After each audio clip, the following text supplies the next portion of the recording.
Now, Dame Esther Rantzen, who joins us live on the phone this morning here on Sky News. Dame Esther, thank you so much for making time for us. I'm interested for your reaction to the fact that you're seeing this debate on assisted dying in Parliament today.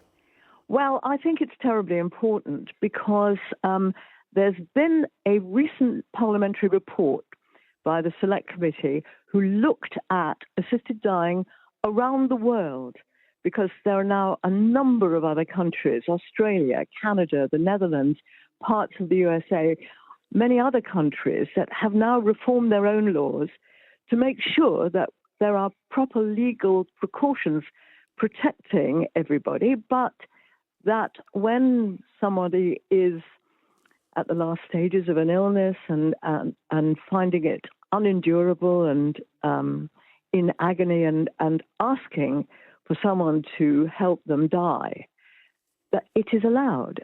At the moment, it's a criminal offence in this country, so that even if I decide, which I have signed up to do, which is to go to Switzerland, to go to Dignitas, my family can't go with me to say goodbye because they would run the risk of being accused of manslaughter or maybe murder. So the law in this country, in Britain, is a heck of a mess.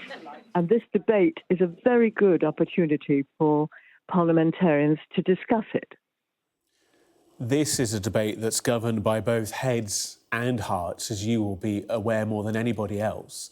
What do you say to parliamentarians, to the representatives of people across the United Kingdom, to consider when they have this debate? What should they be thinking about? Well, obviously, they should know that this debate is only happening because 200,000 people signed a petition asking for it. So they know there's a huge strength of feeling among their voters. They also know, and represented in Parliament, there are some people who oppose it for various reasons. Palliative care doctors sometimes are afraid that allowing assisted dying would cause palliative care to deteriorate. Well, the report says that the evidence from around the world is that in some cases it has a positive impact, improves palliative care, and it doesn't damage it. Other people have religious beliefs which make it impossible for them to support a change in the law. They don't always actually say that it is on religious reasons.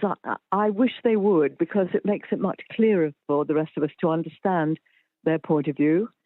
Some disabled people, for some reason, think it will affect them deleteriously, but I don't see any connection between disabled people and people who are terminally ill asking to be allowed to die. I don't see the connection there. So what I'm hoping is at this debate, all these views will be reflected and people will hear the real life stories from those of us who've had to watch people we love die in pain. You mentioned there, Dame Esther, that this debate only came about because 200,000 people signed that petition. That conversation was really ignited by you going public and talking about your own decision-making process, like you say, signing up to Dignitas in Switzerland. With regards to the public reaction, how has that affected your decision and how you've reacted and thought about that going forwards? Well, I've been so moved by the extraordinary messages I've had from people who've had to watch loved ones dying in pain, asking to be helped to die with nobody being able to support them. I've recently, in the last couple of days, had a message from one of my neighbours where I live now, who, like me, has terminal cancer, and it has spread, and all he wants is the confidence of knowing, and his family and friends knowing, that he can die at a moment of his choice, pain-free, and have a good death.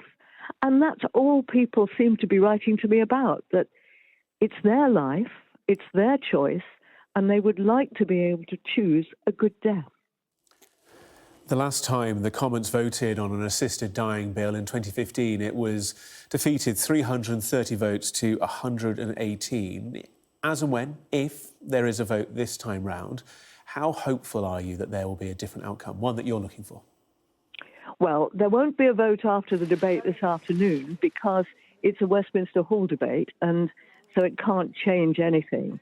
But I am hoping that so many things have changed since 2015, not least the medical profession's view. The BMA, who used to oppose it, are now saying doctors should have the choice.